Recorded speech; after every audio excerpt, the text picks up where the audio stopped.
Hey guys, welcome to my 31 Nights of Halloween 2024. If you have been following this channel for at least a year now, you will know that I really enjoy Halloween. I enjoy the season of Halloween. I love horror movies. It's my favorite genre of film, and so for the month of October, I like to do something like a little special for all of my videos. Hence, that's why I have a whole set kind of behind me. And there'll be like a little bit of a different intro to this video. But today I just wanted to talk about 10 horror remakes that I really enjoy. When you think of like a horror remake, sometimes you think of, ones that are not so good. You always tend to maybe, gravitate towards the original film over a remake. But these are 10 films that I feel like are in a way just as good as the remake, if not, I don't want to say if not better, but they're just as good as the remake in some aspects. Obviously, sometimes the remake is going to be, a perfect film that there is nothing that you can improve on, but sometimes a director does get it right and they're able to actually make a good, solid remake. And so these are those 10 films that I just wanted to talk about. So jumping into these films, these are not in any particular order. I just have them in alphabetical order, and I figured it'd be probably too hard to actually rank these, but yeah, these are just 10 of my favorite horror remakes. But starting off, this is a film from 2004, and it is the film Dawn of the Dead. Now, this movie, I feel like obviously George A. Romero's Dawn of the Dead, the original film, is just a classic. It's a fun film that I love the idea, I love the setting, but in 2004 they made this film, and I feel like this was directed by Zack Snyder, yes, and I really enjoyed this movie. I feel like I might have seen this before the original, if I'm remembering correctly. It's been a very long time since I've seen this, but I should say, this has been a very long time since I first watched this. But yeah, I love this movie. I feel like it's a fun film that it might not be necessarily, it might not take itself necessarily as seriously as the original, but overall I really do enjoy this movie, and I would recommend, if you like the original, I'd highly recommend checking this out. But that is Dawn of the Dead from 2004. The next film is from 2013, and that is the movie Evil Dead. Now, when this movie first came out, I was a little nervous because I feel like the original Evil Dead film is just perfect. You really cannot improve upon it, except if you make Evil Dead 2, which literally improves upon it in every possible way. Both, though, were directed by Sam Raimi. This was, I think, produced by Sam Raimi, if I'm not mistaken, or executive produced by him. And so he did kind of have a little bit of influence on this, but it did not have Bruce Campbell in the cast, which I feel like it was an okay move. And when I first watched this, I was honestly blown away by it because it feels so much it feels gritty and dirty and realistic, and I really like that about this film. And I feel like the original film, in a lot of ways, it was silly, and which is, I think, is perfect for the movie Evil Dead, but I feel like this movie does not take that same tone. This takes a more darker tone than the original, and I feel like when this did come out, we were getting hit, we were almost over the whole remake thing. And so yeah, I really enjoy Evil Dead, the remake. And so if you have not seen this, I would highly recommend at least giving it a try. I feel like if you are a fan of the original Evil Dead films, you will like this one. But that is Evil Dead from 2013. Now, this next film is from 1986, and technically it is a remake of a original film. And so that was kind of my criteria with this stack, is it had to have an original film that it was basically copying. And there's another film in here that I'll get to in a minute that it's similar. But this is the film The Fly. And yeah, this is from David Cronenberg, and I love this film. I feel like the original is, it's I don't even know if I would consider it to be a horror film. It's more, I mean, there's horror elements to it, but it kind of goes on the side of sci-fi more. But this is just a straight up horror film. I feel like this is, you know, grotesque, and it is, you know, relentless with its special effects, and it is like just a very effective film. And if you are a fan of the original one, I would almost say do research before watching this, because it is technically the same story, but it is very, very different. And so yeah, I feel like I watched this one before I watched the original one, and I have to say I like this one more than the original. The original one is fun, don't get me wrong, but this one, there is just so much I don't know, there's a lot to it, and it is kind of a depressing movie. It's actually a very depressing film. But yeah, Jeff Goldblum does a fantastic job as the Fly in here, and yeah, I would highly, highly recommend watching The Fly from 1986. Now, this next movie comes from 2009, and it is another one that I feel like a lot of people don't like this one, but honestly, I really enjoy it. I feel like it's a fun entry into this series, and that is the film Friday the 13th. I still would love to get the Arrow Video 4K edition of the film. That was actually recently released, and I've heard really good things about it. I feel like the transfer actually was, this film in 4K apparently looks really great. So I'm very excited. I should actually order that soon, but this is just the Scream Factory Blu-ray. But Friday the 13th, I have a huge soft spot for this series. This is probably my favorite horror franchise, is the Friday the 13th films. I absolutely love them. I feel like they're just so much fun. And it was kind of interesting because at this point in the Friday the 13th series, this is the 12th film of the series, and yeah, I feel like it was honestly not what I was expecting. And it definitely tries to go for a darker, more serious tone than the rest of the series. And you know, if you enjoy the Friday the 13th films, I would probably still recommend this. Just know that this is definitely a darker tone than the original. This is also right around the time when horror sequels, or horror remakes rather, were you know, just coming out all the time. And so I feel like this one, it came out, and I feel like a lot of people did not like it, and it kind of unfortunately killed the Friday the 13th series, no pun intended, but it didn't, there was no more films after this, which is really unfortunate, because I feel like you know, the franchise still has so much potential from just being great, and I love the idea. You really could just take it in any direction, but as a Friday the 13th fan, I really, really enjoy this movie. But that is Friday the 13th from 2009. This next film is from 2006, and it is, I feel like in some ways overlooked a lot by horror fans, and because the original film is just so iconic that I feel like this movie is just, you know, a lot of people don't really like this one, or they just kind of skip over it. But that is The Hills Have Eyes from 2006. I honestly really, really like this movie. I love this cover art. I think it's so fantastic. And yeah, I feel like the original film is pretty good. The original film is from Wes Craven, and it's definitely kind of a darker story. It's just, you know, about a family on a road trip, and they break down in the middle of the desert, and cannibal mountain people come and attack them.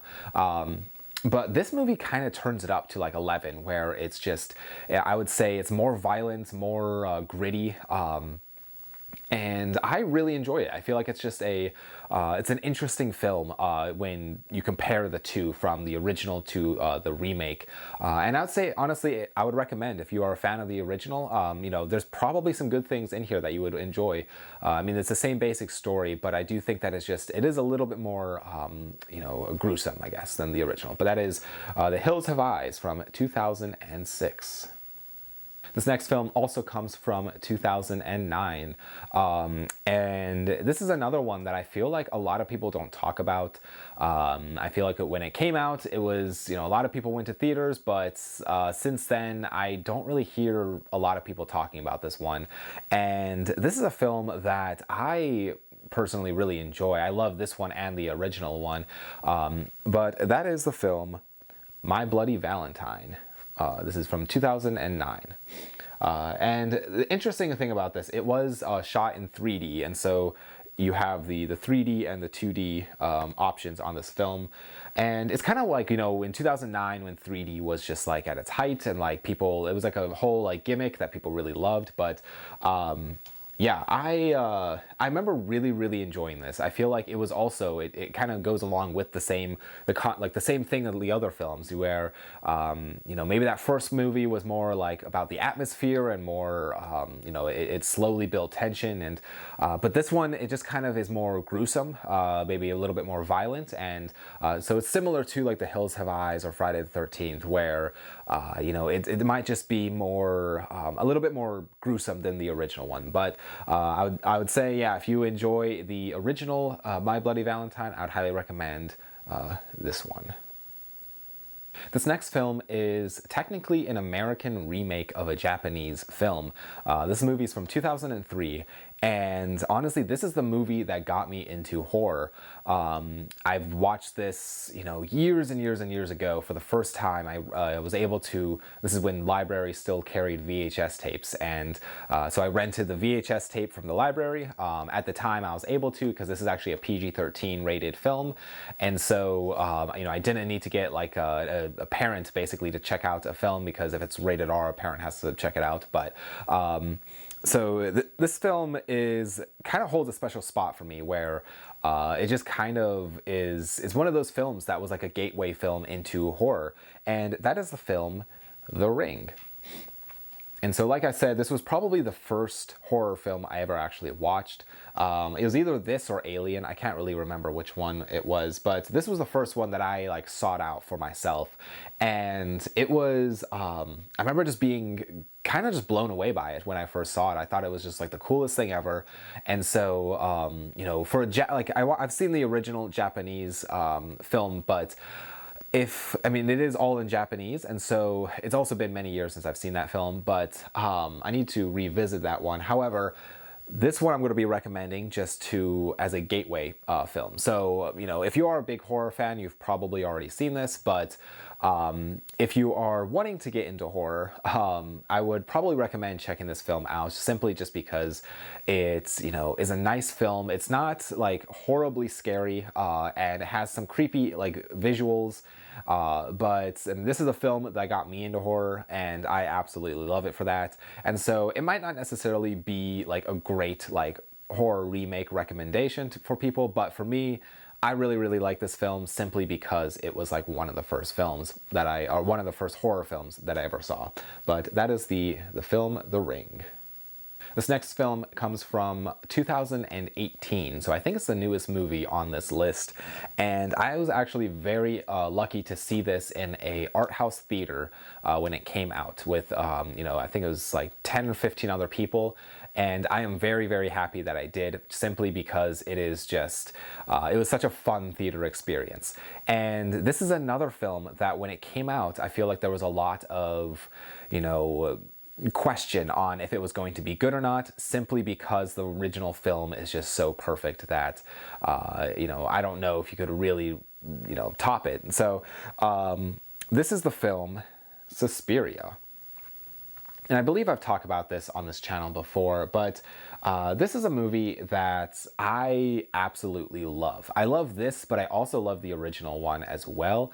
The original one, or the original Suspiria by Dario Argento, just has so much color and so much, I mean, vibrant color. And it's very, you know, it's through the entire film. This film, on the other hand, is the polar opposite. It is very washed out and bland. And it's definitely a distinct like contrast between the two. This film also is 152 minutes long, so it's much longer than the 90-minute runtime from the original film. And I really like this film. And I think actually Imprint, if I'm not mistaken, I think it was Imprint, actually announced there's a 4K going to be released of this, which I would love to actually get my hands on, because I feel like this movie would look fantastic on 4K. But the reasons why I would definitely recommend this to fans of the original Suspiria. just because of the contrast. I feel like if you enjoy the story of Suspiria, it's the same basic story, but there's just such a contrast of between the original and this one, where the original sometimes things might be more like in a way silly, in some ways, not always, but in some ways things could be a little more silly. This movie takes itself very, very seriously, and the end sequence alone is just, I was blown away by it when I first saw it. And so yeah, I would highly recommend checking out the film Suspiria from 2018. This next movie is from 2003, and it might be my favorite horror remake. I'm not sure. I don't know. I would have to really think about it, but I absolutely love this film, and that is the movie The Texas Chainsaw Massacre. Like I said, I absolutely love this movie. It kind of does the same thing that a lot of these other films were, where it's, the first movie, like, yes, the first movie is disturbing and it's gritty and it has a lot of that, like, gross factor to it, but this movie, it kind of takes all those things and makes it even worse in a way. Like, you wouldn't really think of it how they could, but they did. And I really, really enjoy this. I think it's a pretty solid remake that was kind of overlooked there for a little bit, but I feel like people are starting to come around and actually appreciate this movie. And yeah, I feel like it is, at times it's a little cheesy, but I mean, then again, the original one at times there was a little bit of cheesy, but yeah, I remember always seeing this movie in the store when I was younger and just being really creeped out by this cover.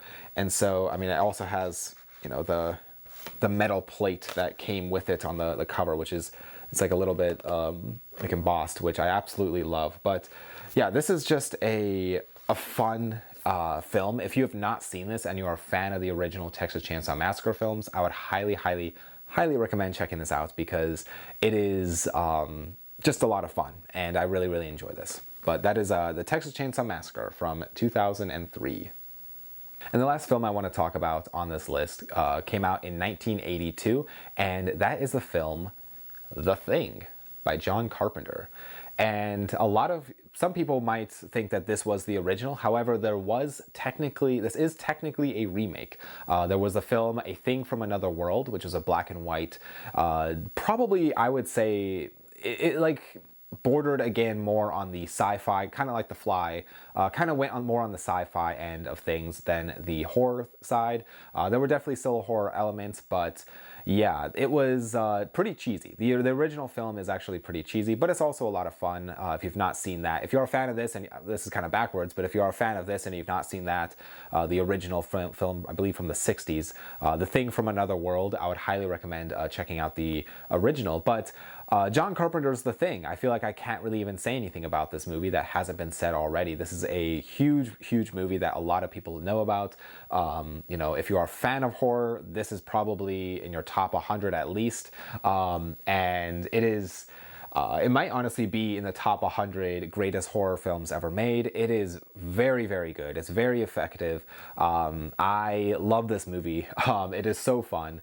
There was technically a remake of this, or it's more of a, I guess, sequel, I guess. I think, when did that come out? 2013, I believe. There was like another movie called The Thing.